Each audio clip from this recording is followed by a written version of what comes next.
안녕하세요. 혹시 이런 생각 들 때 있지 않나요? 아, 난 남보다 잘난 게 하나도 없는 것 같아. 저도 예전에 그랬어요. 학창 시절에 애들이 하도 경쟁해서 이기려고 드니까 괜히 위축됐던 순간들이 있었죠. 주변을 보면 다들 나보다 잘난 것 같더라고요. 키가 더 크고 아니면 운동을 더 잘해. 거기에 집도 더 잘 살아. 가령 초등학교 때 담임 선생님이 촌지 안 가져온다고 눈치를 주던 기억이 나요.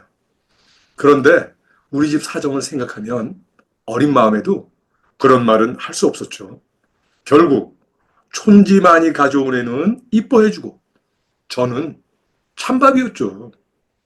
또 다들 자기한테 유리한 건 나보다 잽싸더라고요. 선착순 줄서기만 해도 뭔가 빠릿빠릿한 애들 있잖아요. 이미 앞줄에 가 있어요. 저는 저 뒤에 밀려 있고요. 그러다 보니 이런 생각이 들었어요. 남보다 뭐 하나 잘난 구석이 있어야 성공할 수 있는 거 아닌가? 근데 말이에요. 지금 돌이켜보면 이게 완전히 틀린 생각이었어요. 오늘 여러분께 알려드릴 게 있어요. 여러분 모두 성공할 수 있습니다. 잘났다는 건 능력을 말하는 건데 보통 능력이라고 하면 두 가지가 있다 그러잖아요. 하나는 선천적으로 타고난 능력, 또 하나는 시간과 에너지를 들여서 만들어낸 능력이죠. 그런데 중요한 건 이 두 가지가 따로따로 있는 게 아니라는 거예요.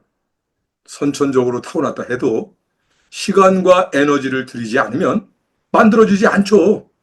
또 시간과 에너지 들인다고 해서 아무 능력이나 잘 만들어지나요? 선천적으로 강점이 있는 분야를 찾아서 개발하는 게 중요하죠. 이걸 더 깊게 이해할 필요가 있어요. 먼저 설사 선천적으로 타고났다 해도 그런 경향성이 있다는 것뿐이지 능력이 그냥 주어지는 게 아니잖아요.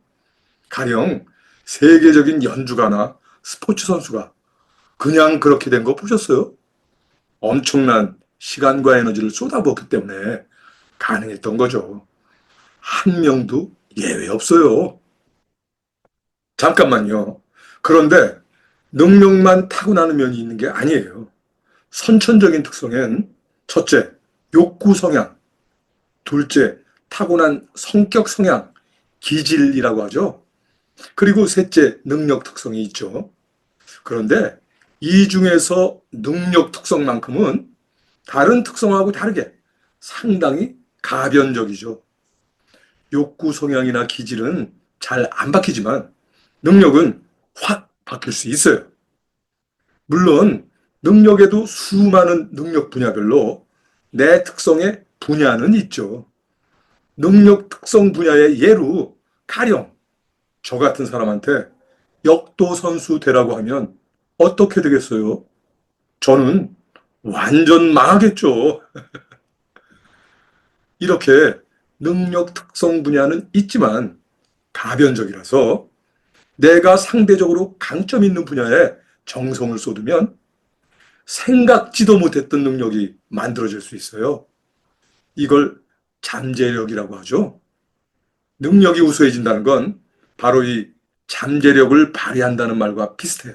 단지 잠재력을 발휘한다는 건 내가 미처 몰랐던 면에서 그런데 아주 우수해진다는 거죠.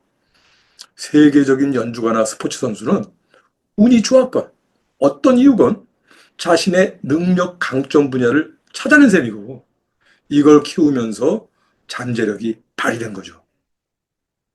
그런데 잠재력은 원래 특출한 사람들한테만 있는 걸까요? 다른 예를 보죠. A씨는 어릴 때부터 왠지 춤추는 게 좋았어요.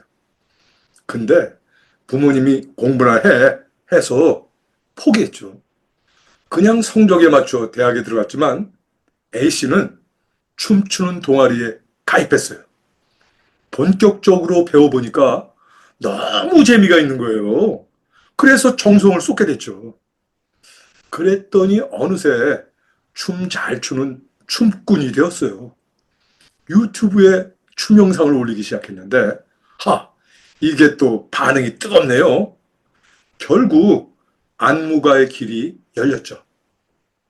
이 A씨가 원래부터 춤 천재였을까요? 아니죠.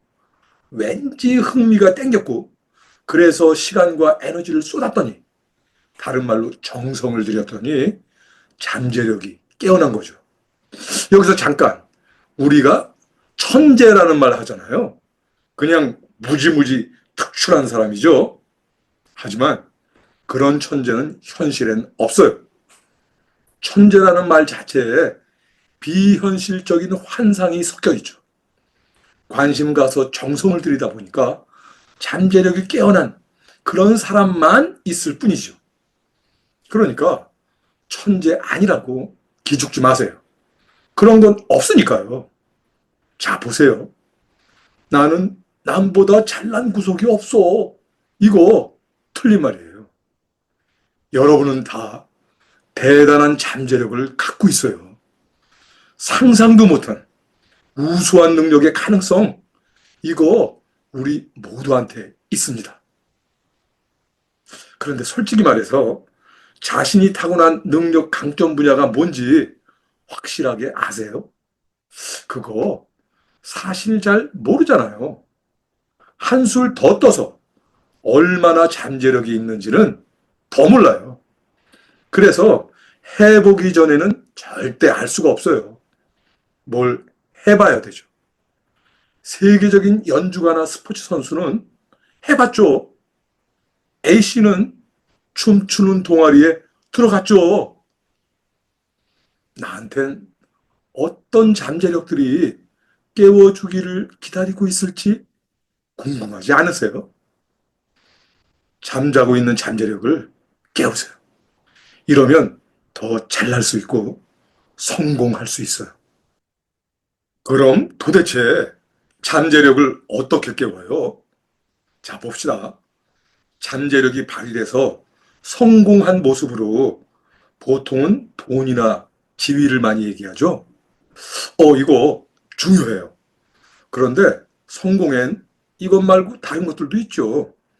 예를 들어볼 테니까 한번 들어보세요.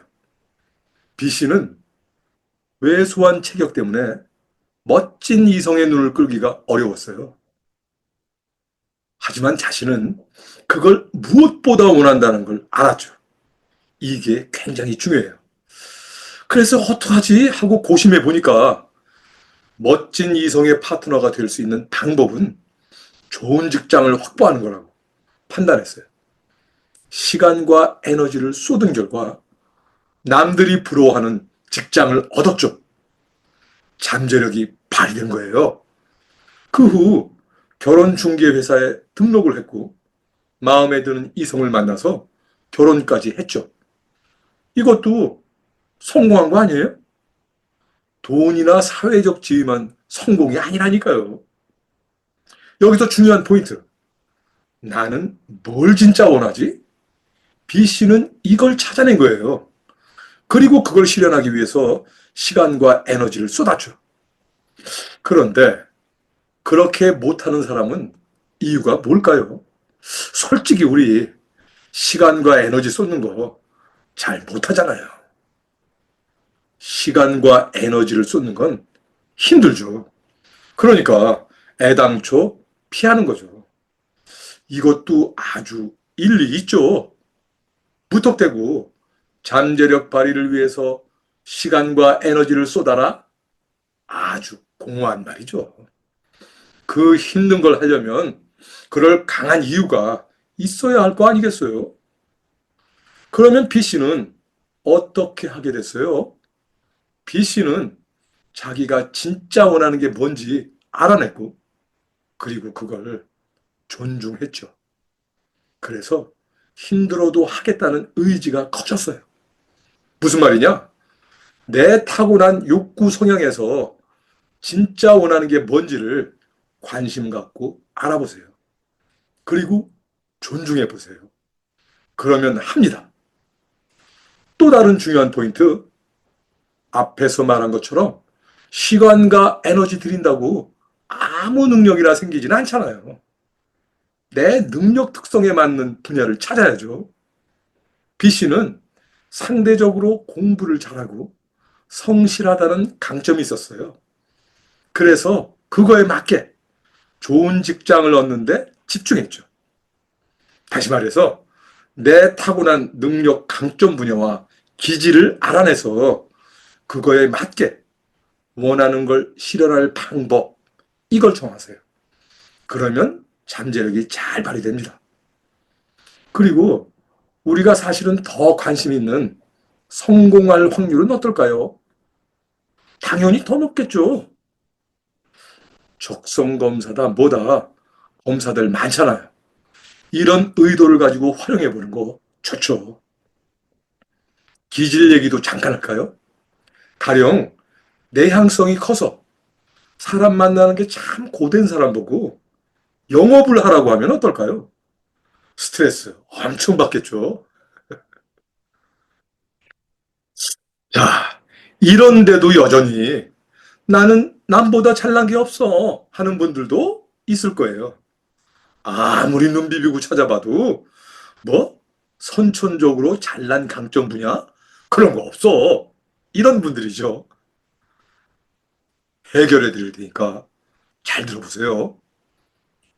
누구에게나 시간과 에너지는 한정돼 있죠? 하루에 24시간 이상 살 수 있어요? 누구나 24시간 뿐이죠. 또 에너지는 무한정 나오나요? 사람이 지속적으로 집중할 수 있는 시간은 하루에 4시간 내지 5시간이래요. 생각보다 얼마 안 되죠? 집중하는 게 그렇게 에너지 소모가 커요. 짧은 기간 동안이라면 모를까? 오랫동안 이걸 넘치면 과로가 쌓여요.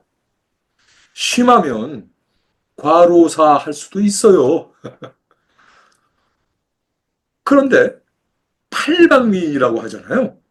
쟤는 뭐든지 잘해. 하지만 팔방미인은 결국 능력에서 별 볼 일 없을 가능성이 커요. 한정된 시간과 에너지가 분산되니까요. 예를 들어서 보통 40대 중후반쯤 돼야 동창회가 활성화되는 편이죠. 이렇게 몇십 년 만에 동창들을 만나면 학창 시절에 팔방미인이었던 사람은 자꾸 옛날 얘기를 하려 드는 경향이 있어요. 왜요? 지금은 뾰족이 뛰어난 능력도 성공도 없기 때문이죠. 그런데 아무도 관심 안 두던 어떤 동창이 식사값을 툭 내요. 어? 성공했대요. 이런 경우가 실제 있어요. 무슨 일이 생긴 거죠? 그 동창은 특출한 면이 없다는 걸 본인도 알았어요. 그래서 한 우물을 정성 들여서 판 거죠. 사정을 조금 더 알아볼 필요가 있어요. 정말로 남보다 잘난 게 없더라도 그러면 남보다 제일 덜 못난 분야는 있겠죠? 누구한테나 있을 수밖에 없어요. 진리죠. 제일 덜 못난 능력 분야 이걸 찾아보세요. 그리고 여기에 시간과 에너지를 집중하세요. 그러면 틀림없이 그 분야에서 남보다 잘나져요. 설사 최고는 아닐지라도 더 잘나져요. 왜냐고요? 누구에게나 시간과 에너지는 한정되어 있기 때문이죠. 그래서 내가 제일 덜 못난 분야에 집중하면 그 면에서 남보다 더 잘난 능력을 반드시 갖게 돼 있어요. 제일 덜 못난 면에 불과했던 게 그 사람의 실제 강점 분야로 바뀌는 거죠. 난 강점이라고는 없어 하는 분들 이러면 생겨요. 동창회에서 뜻밖의 식사값을 쿨하게 지불한 동창은 바로 이렇게 한 거였죠. 자, 이제 다시 한번 물어볼게요. 아직도 남보다 잘난 게 없다고 생각하시나요? 그럴 필요 전혀 없어요. 능력은 가변적이고 우리는 모두 대단한 잠재력을 갖고 있어요. 이걸 아셔야 돼요. 그리고 진짜 원하는 걸 찾고 내 강점을 살린 방법에 집중하면 아주 우수한 능력이 생기죠. 이렇게 잠재력을 깨우면 누구나 성공할 수 있어요. 혹시 아무리 봐도 강점이 없어 보인다면 남보다 덜 못난 걸 찾아서 집중하세요. 그러면 남보다 잘나져요. 성공하고 싶다. 이거 진짜 원하시나요? 그 마음이 아주 소중한 시작입니다.